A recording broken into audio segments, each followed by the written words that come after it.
Hi, and welcome to the Shadow Seekers, where we explore the unknown, the unexplained, and the mysterious. Thank you all for supporting my channel. Your support is what allows us to explore the darker corners of mystery and legend. Today, we're opening a file that has terrified humanity for centuries, the Exorcism files. These are real cases of possession, where priests, witnesses, and even medical professionals believe something unexplainable had taken hold of a human body. And let me warn you, these stories aren't for the faint of heart.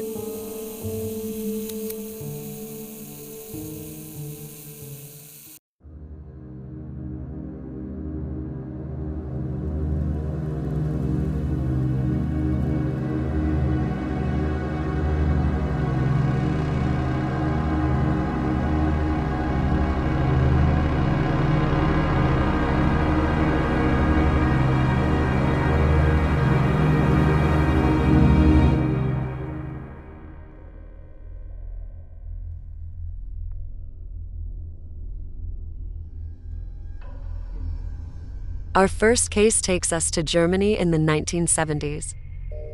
Anneliese Michel was a young woman who began suffering from seizures as a teenager.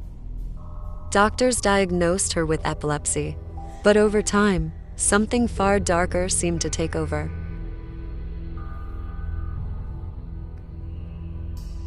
Her parents and priests claimed she spoke in voices that weren't her own, growled in guttural tones, and reacted violently to religious objects. She starved herself, believing demons controlled her body. After 67 exorcism sessions for over 10 months, Anneliese tragically died of malnutrition. The exorcisms had left her emaciated, with fractured teeth, bruised limbs, and black eyes.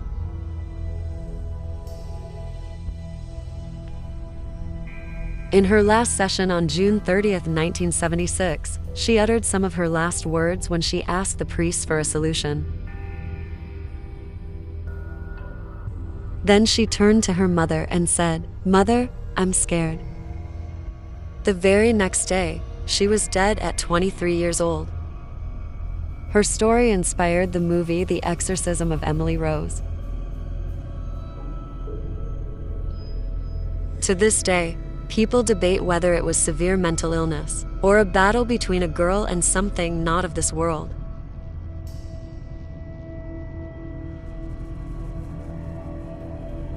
In West Pittston, Pennsylvania, the Smurl family reported horrifying events in their home during the 1970s and the 80s. They described scratching sounds, foul odors, and even physical attacks from an unseen force. Like their dog being thrown, one of the daughters got pushed down the stairs, and even horrible assaults on Jack Smurl. Ed and Lorraine Warren, the famous paranormal investigators, claimed the Smurls weren't haunted by a ghost, but tormented by a demon. The family insisted it sometimes possessed members of the household.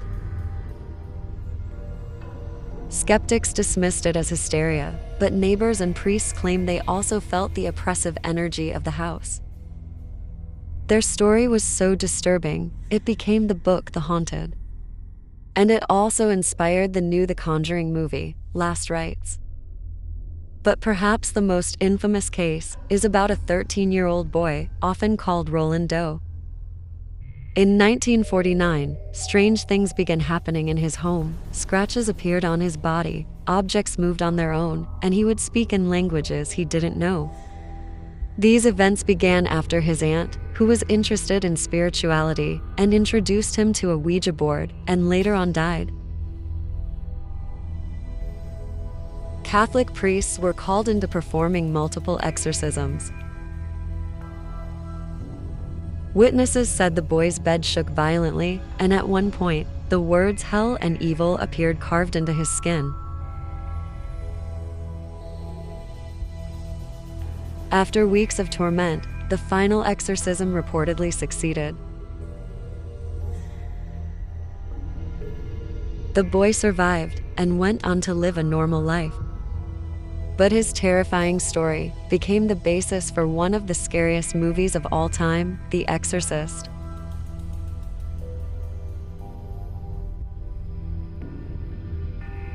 So, shadow seekers, are these stories proof that something beyond us can take control, or are they tragic tales of misunderstood illnesses, amplified by fear and faith?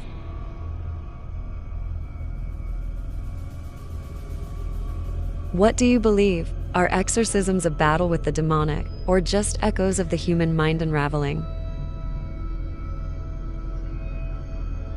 If you made it to the end, leave a ghost emoji in the comments, and let me know if you dare to witness an exorcism in person.